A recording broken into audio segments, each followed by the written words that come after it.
What is going on, investors? My name is Andre and thanks for clicking on the video. I appreciate it. Today, I'm going to give you guys a bunch of valuable information about this stock, JD. So at first I thought JD is some business in China that sells appliances, but boy, was I wrong.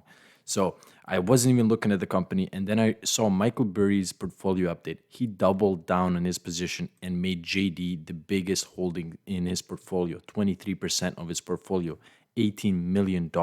So I dug down into it. So I listened to the Q3 earnings. I looked at the Q3 report. I looked at the annual report. I did a bunch of research, looked at the company, and I got a bunch of things for you guys. So yes, it's another Chinese stock. So right away, it gets three challenges. Challenge number one, the slow economic growth. Challenge number two, the insane competitiveness in the market. And challenge number three, the geopolitical competitions and the tariffs that Trump just got in.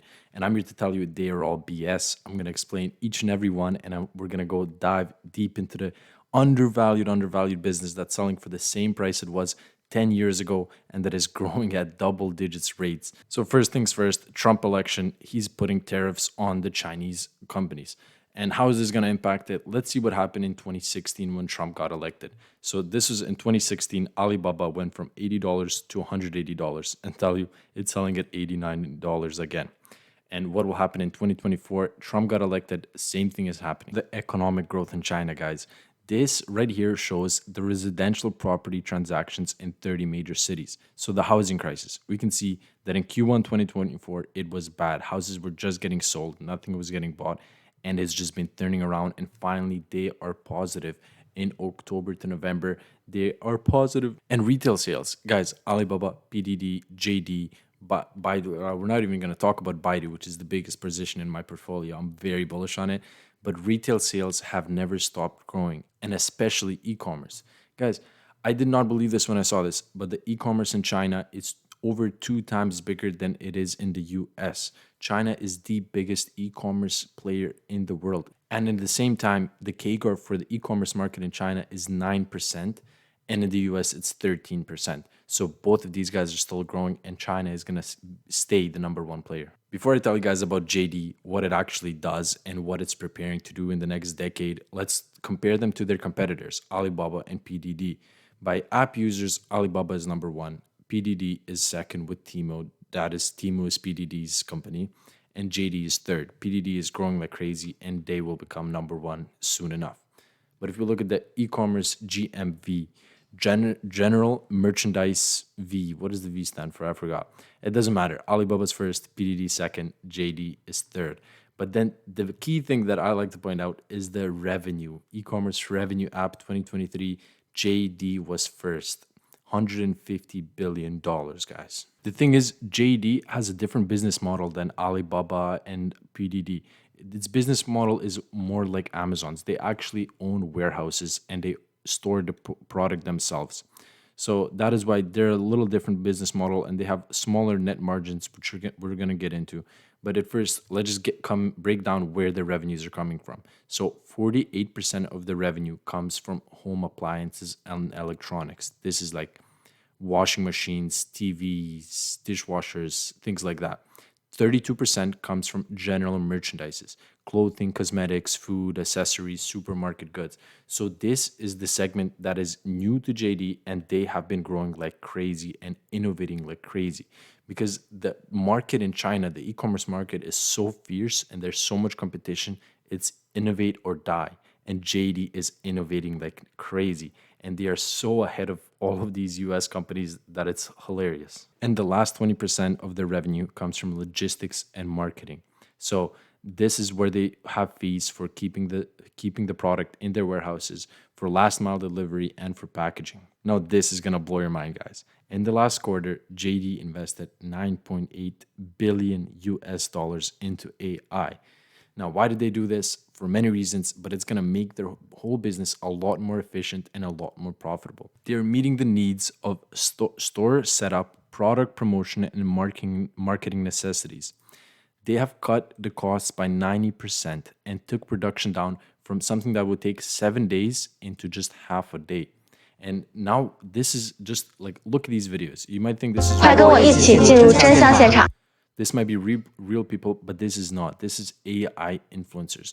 They are actually creating AI influencers on their website, just like they have a TikTok live, they have a JD live, let's say, where people can promote their products, and they figured out they can make AI influencers promote the products that they want to promote. Now let's take a look at the earnings highlights. So these numbers are in RMB, but you have the US numbers right here. Cash and cash equivalents has grown a lot, and now they're sitting on $14 billion in cash. And oh my God, did I not talk about the share buybacks? Guys, in the last 9 months, they bought 8.1% of their outstanding shares, and they spent $3 billion that they spent, and now they just set a new share buyback program of $5 billion. That could eat up. That's 10% of their market cap. They have a 50 billion US market cap, which is extremely cheap, and this is a huge bonus to all the shareholders. But let's keep going. Inventories. So inventories did actually go up, which I don't like to see. We want inventories low, meaning that they are getting everything sold right away. We can see property, equipment, and software did go up as well. This is a part of assets. It's good. They are investing in the infrastructure, such as drones, autonomous vehicles. But overall, we saw their assets go up, and at the same time, their liabilities barely went up. And now if we look at their income statement, so this right here is what I was talking about. General merchandise is growing much faster than the home appliances. 8% year over year growth for general merchandise. So this is becoming a bigger and bigger part of their business, while they're still growing their electronic and home appliance sales. At the same time, total net revenue is up 5% year over year, which is nice to see. And for the next 5 years, they're growing their earnings per share at a CAGR of 13%. Now, if you remember, we talked before, 20% of their business comes from JD Logistics. The revenue has barely grown, but let's look at the profit. The operating margin for JD Logistics year over year went from 0.7% to 4.7%, which is insane. This is the growth we want to see. We can see the operating income went from 288 million to $2 billion.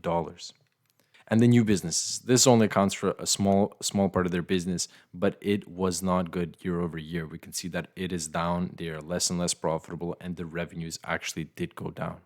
Right here, we're looking at two key things. Income. So the net income has gone up, and it has been going up. They have good margins. But the biggest thing is the share-based compensation. We can see year over year, they last year they paid $1.3 billion share-based compensation in 3 quarters. Now it's 700 million. This is RMB, not US. This is 110 million US. If you look at companies like Palantir, I'm pretty sure some crazy, over 10%, I think almost 50% of their free cash flow is paid back as stock-based compensation to the insiders. So the insiders are making a lot more money than all the other shareholders, which is not fair. And JD is not doing that. In their earnings call, they talk a lot about rewarding the shareholders and long-term growth, which is what we want to see. We are value investors. We are investing for the next decades. And this is a company that will give us insane returns. Now, shout out to Stock Unlock. If you watch Daniel Pronk, comment down below. He's an awesome guy. But I'm using Stock Unlock, which is Daniel Pronk's tool. And this is kind of the chart I've been messing around with lately. We can see that these lines going up are the revenues, and down here is the free cash flow. And this whole chart is the stock price. So usually if you look at any other company, like we can put in Amazon right here, as the company grows, so does the stock price. So as the company goes, so does the stock price. And right here we can see when it was undervalued, when it was selling at $85 a share, when the business, nothing happened to the business. They're growing. But now back to JD. This is a company that's selling at the same price it was 10 years ago. It makes no sense. When we look at the revenues, they're growing at a CAGR of 26% for the last 10 years, and their free cash flow is growing at a 46% CAGR. And if you look at the price to book value, they are selling at 1.6 book value, median is 4.9%, price to sales 0.3 times sales, usually sells at 0.9, and the stock price is at $37. So it did jump up, but I believe that time in the market is much better than timing the market. I didn't let this mess me up, and I already opened up a position, and I'm currently dollar cost averaging. I still cannot believe that these guys are selling at less than 5 times forward earnings. This is ridiculous for a company of this size and this healthy of a company. They have a 2% dividend that is only 21% of their net income, and they're doing massive share buybacks. So they're just rewarding the shareholders for trusting in them. We can see that the gross margins and the net margins are not good. This is what first turned me away from this company. But as it dug down into them, their margins are improving like crazy. And the amount of investing they're doing in AI is going to give them a huge boost in the long run and make their profit margins much better. But if you look at their return on equity, return on assets, it's looking pretty good. And if you look at their growth, they have been growing like crazy. Net income has grown 46% in the last year. And if you look at what they're projected to grow by analysts, they're projected to grow their earnings per share by 150%, which is massive. So we can see that the institutions are not a fan of investing in China. They have not been investing in JD, but people like Michael Burry and David Tepper, which are billion-dollar guys with hedge funds, are investing in this company. And so am I, guys. Investor Andre is buying it. You should too. And on Saturday, I will be releasing a video covering Michael Burry's and David Tepper's portfolio, what they're buying and selling. So subscribe if you want to see that. Now, a big way that I look at investments is if you look at real estate. I live in Vancouver, Canada, and how it works is for the price of the house to repay that investment, you would need to rent out the house for 25 years to get that investment back. So we can say that's return on equity. It takes you 25 years to pay off your investment. If JD is selling at 5 times forward earnings, that would mean if they don't grow, if they grow as projected for the next year and then don't grow at all, it would take them only 5 years to earn the $50 billion market cap and pay itself back. And of course, there's a lot of short-term volatility and we don't know what's going to happen in the short term, but in the long term, it's a weighting scale, and in the short term, it's a voting machine. I know you heard that quote before.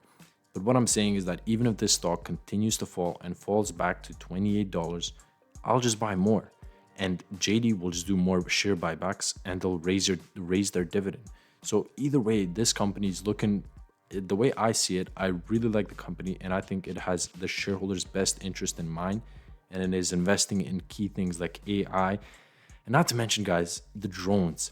So I made a video about Google, and Google is building drones like crazy, and their drones can carry up to 5 pounds.